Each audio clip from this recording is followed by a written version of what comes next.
So in the previous class, we have seen that plane polarized light can be of horizontal polarization, which is denoted as P polarization, and the vertical polarization, which lies on the vertical plane, is called S polarization. Let us know a little bit more about randomly. Randomly polarized light is, of course, the one where the electric field, of course, the magnetic field as well, oscillates in all possible directions. On the plane, which of course is orthogonal to the plane, which of course is orthogonal to the direction of propagation. So the electric field shown here is oscillating in all directions random. So light with random polarization will essentially have an electric field oscillating in all the planes lying between 0 and 2 pi angles. If you take this as 0 degree, then this is rotating from 0 to 2 pi. So for a random polarization, electric field will oscillate in all the planes lying between 0 and 2 pi angle. Now electric field being a vector, the randomly occurring fields can be resolved into two components, one lying on the horizontal plane, other on the vertical plane. So basically what we are trying to do, we are trying to resolve the random polarization into two polarizations, and vertical and horizontal. Because you see, this one, for convenience, let us draw this plane as this, on which oscillation of the electric field is occurring. And the direction of propagation of light is perpendicular to the plane of this paper, either in or out. So now let us consider. So this is, say, vertical axis, this is horizontal. And let us consider, just for convenience, two electric fields. So this is E1, which is making an angle θ1 with the horizontal axis. Another field E2, which is making an angle θ2. Now if we resolve E1 along the X and Y, then it becomes, along X it becomes E1 cos θ1, and the component of E2 along X direction is E2 cos θ2. This is along the X direction. And E1 sin θ1 plus E2 sin θ2 is along Y direction.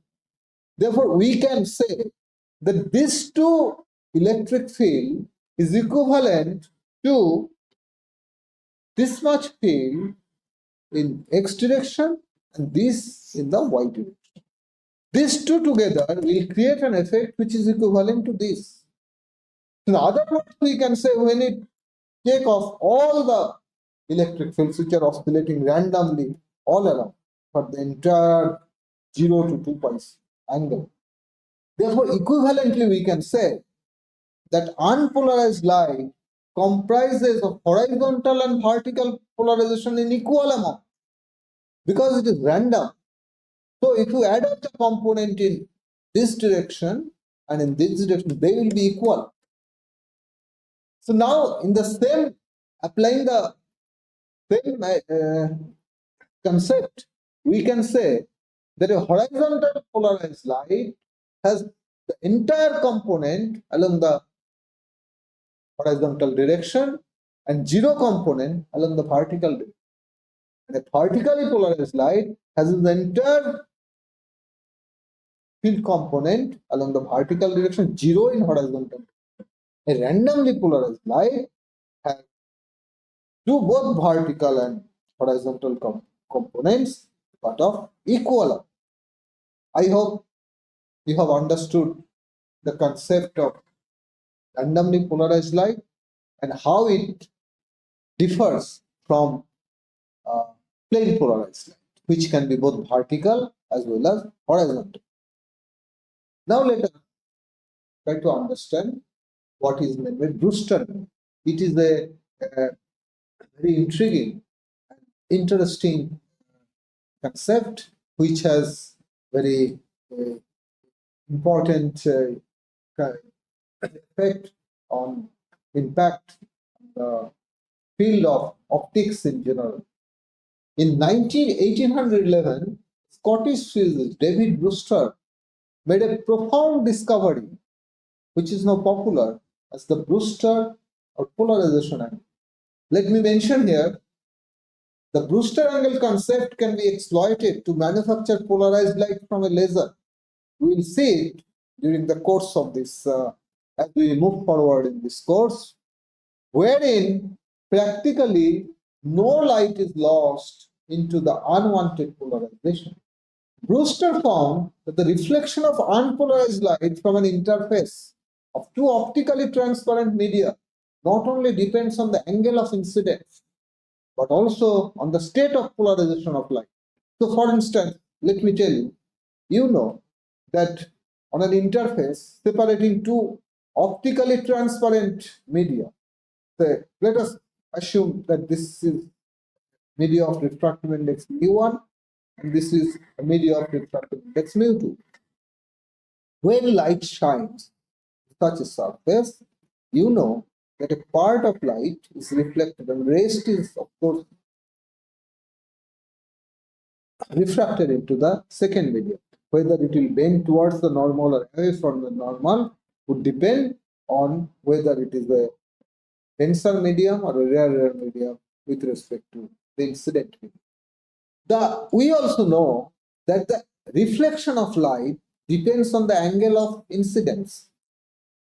If the angle of incidence changes, the reflectivity also changes. The reflection of light changes with angle of reflection. For instance, you can recall that when light shines normally on a surface, if it is the air to glass interface, then according to Fresnel's law of reflection, 4% of the light is reflected back from the surface under normal incidence.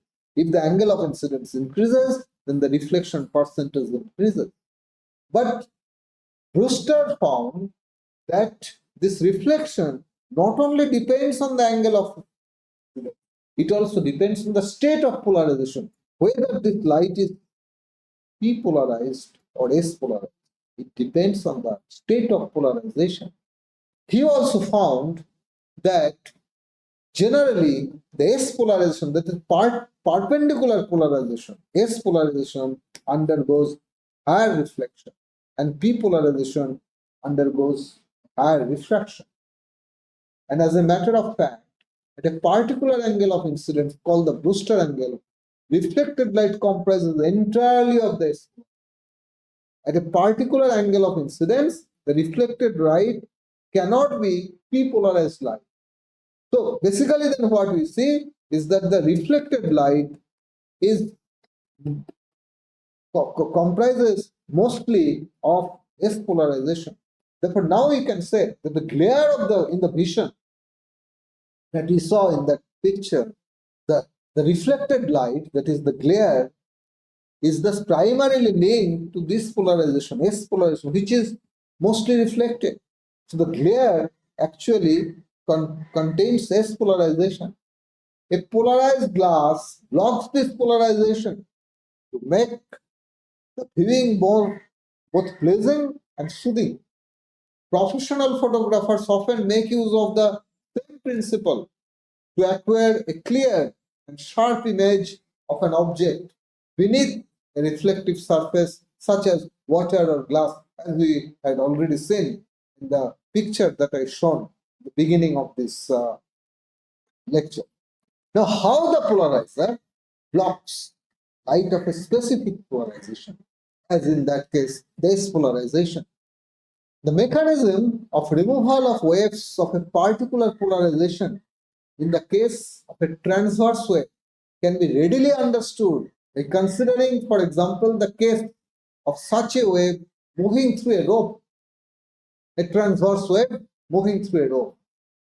We conduct two experiments. In the first experiment, we set a rope wave, transverse wave, on one side of the rope, as you can see here, on a vertical plane. So this wave has been impressed on a vertical plane.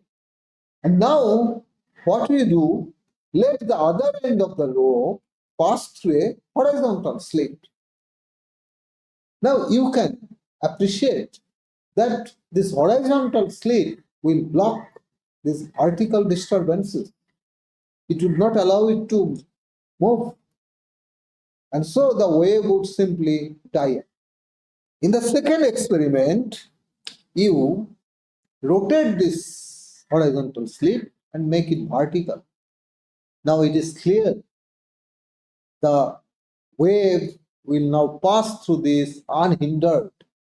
The vertical wave now continues its motion without any hindrance to the vertical slit.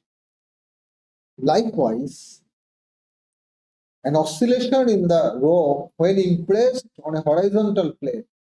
Now this oscillation was impressed on a vertical. If you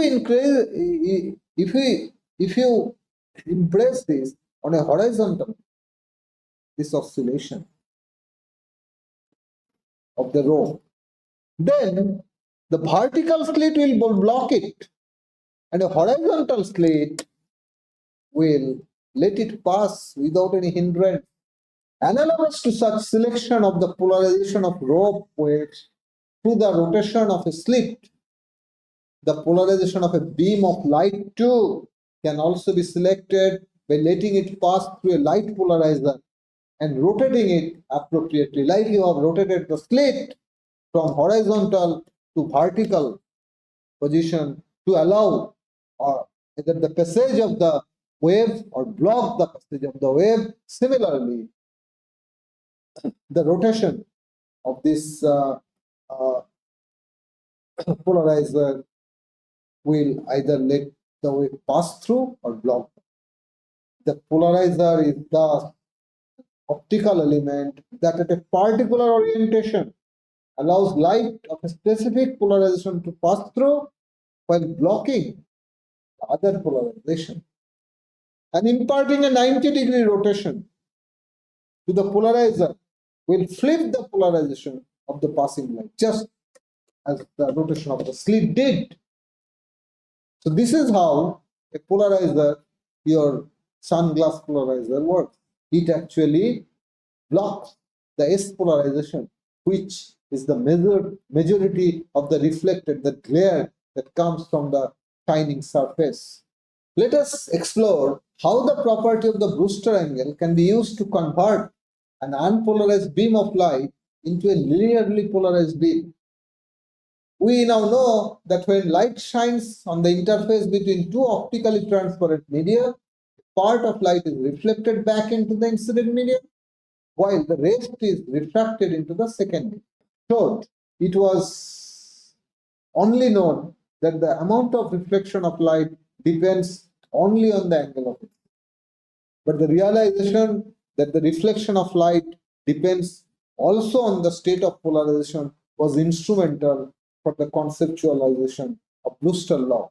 Now, in order to find the dependence of reflection of light from an interface such as that of an air glass, can be any interface. Let us consider air glass as a function of the angle of incidence for both P and S polarized light. We have to conduct an experiment, the schematic of which is shown here.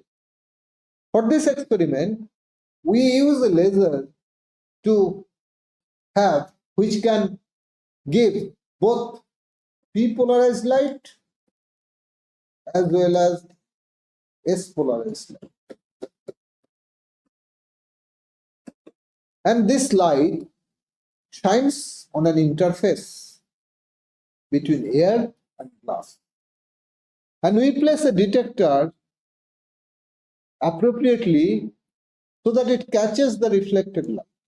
And the experiment basically involves measurement of the reflection as a function of the angle of incidence.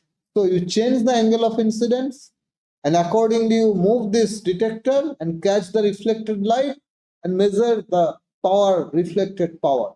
Result of this experiment, first we are using p polarization. So the laser has been switched to p polarization. So it is giving p polarized. So the result of this experiment, that is reflection as a function of angle of incidence for p polarized light, is shown here. This is the reflection as a function of angle of incidence for p polarized light. It would be seen that at zero angle of incidence, the normal angle of incidence, the reflection is, this is about 4%. This is the value which you already know for air glass interface.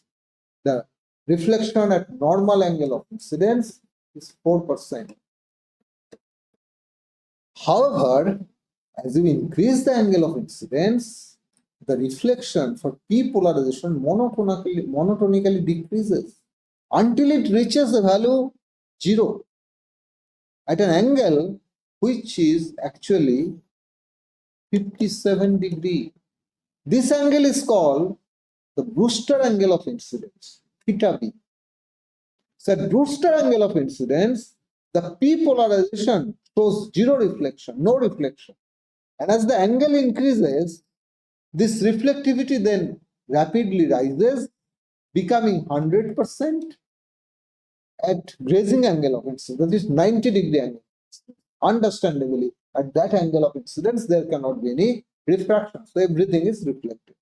Now, second experiment, we tune the laser to S polarization and repeat the same experiment. That is, measure the reflected power as a function of the angle of incidence. And this is shown here. This is for S polarization.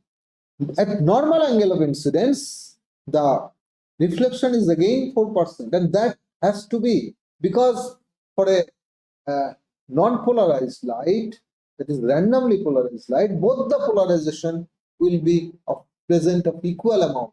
So if Fresnel Fresnel reflection law says that a randomly polarized light with 4% reflection, that means both the polarization should also show 4%.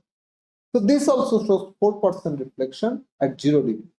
Now as the angle of incidence increases, the reflection increases initially a little slowly, then rapidly, and eventually reaches understandably to 100% at grazing angle.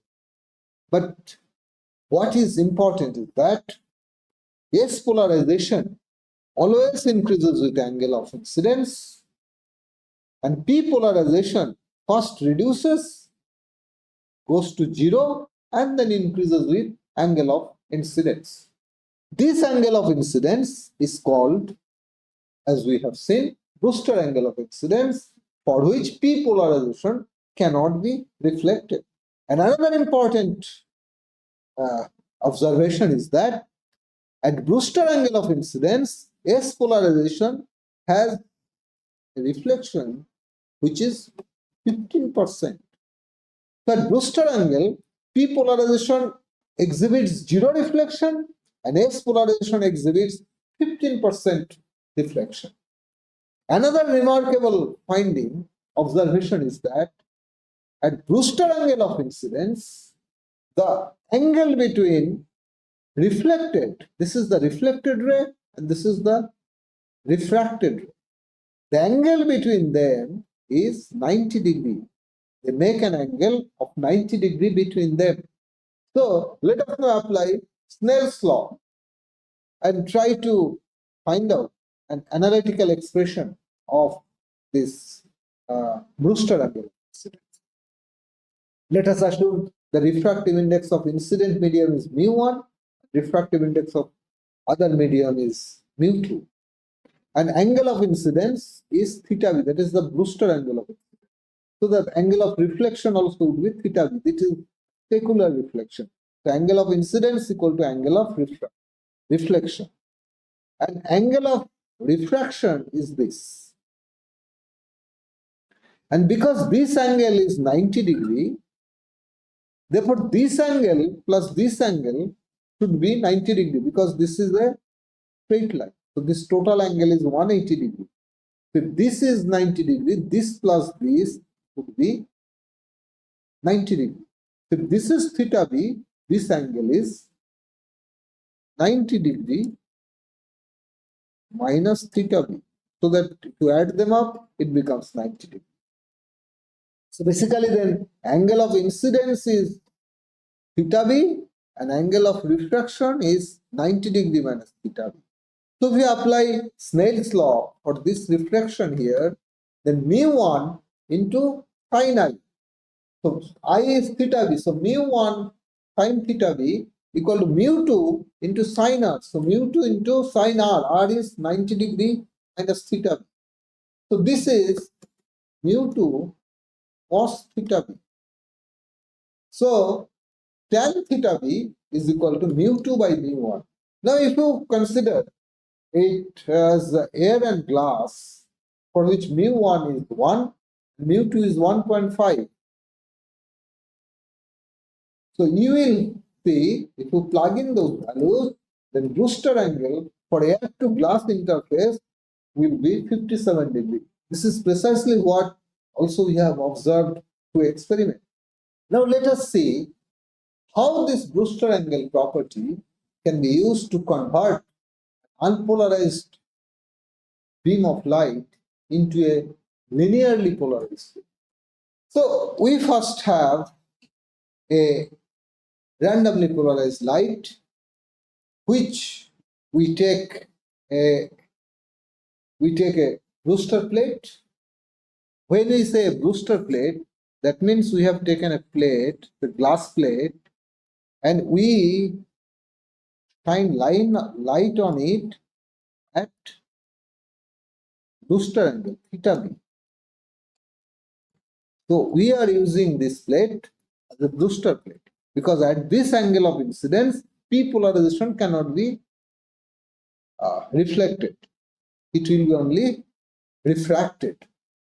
So we are basically trying to find out how this Brewster angle property can be exploited to convert a unpolarized beam of light into a linearly polarized beam. So we have this unpolarized beam. Unpolarized beam of light is basically comprising of both polarization, S and P, and they're equally present. That's what we have seen. Unpolarized beam of light can be resolved into P and S polarization, and both would be equally present. So that is basically a randomly or unpolarized. Now S polarization is the one which is oscillating in a plane perpendicular to the plane of this paper. And P polarization is the one which is oscillating. So it is shown as this, and while S polarization is shown by this dot. That means it is going in and out of this paper. So this dot represents S. They are equally present. 50% is S polarization, 50% is P polarization. Now, if this unpolarized light shines on a Brewster plate, glass plate, where it is fallen at Brewster angle, theta b. So, P polarization cannot be reflected.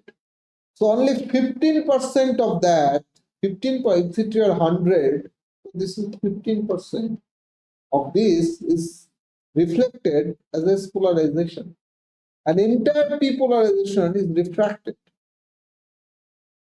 And then on the second interface, the same thing will happen. Whatever that 85% of the S polarization which is remaining, 15% of that will be reflected and rest will be refracted along with the entire P polarization, which of course would not be reflected.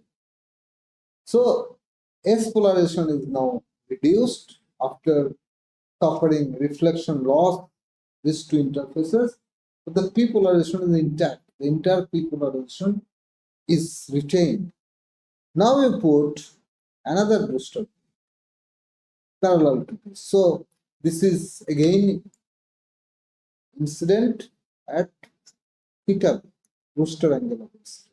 So once again, 15% of the remaining S polarization will be reflected and rest S polarization will be refracted along with the entire people. And then again, the same thing will repeat the second interface. So this way you see the refracted light, it is the transmitted light rather, will be gradually enriched in P polarization because it will be divided gradually with S polarization. And if you stack them up, number of such plates, then eventually you will get purely P polarized light and S polarized light is gradually reflected away from the main beam. This is how you can actually, by taking advantage of booster angle of incidence, where P polarized light cannot be reflected, you take that advantage and convert unpolarized light into a plane polarized. So here you see you may need a number of such booster plates. But later, let me mention here that in case of a laser, use of only a single booster plate would suffice to derive polarized light from a laser. How this is possible? This is because of stimulated emission. We will know how it happens when we study how when we study different laser systems, we will see how a single booster plate can make a laser emit polarized light. And if you just rotate the booster plate by 90 degree, you can make the laser emit either P or S polarized light. The laser that was used for this experiment, I said that the laser should be capable of giving either S polarized light or P polarized light. That is how you generate polarized light from a laser. I think this is all about the different properties of light that I wanted you to know before we move into describing you different kind of lasers. Well, let me end here today.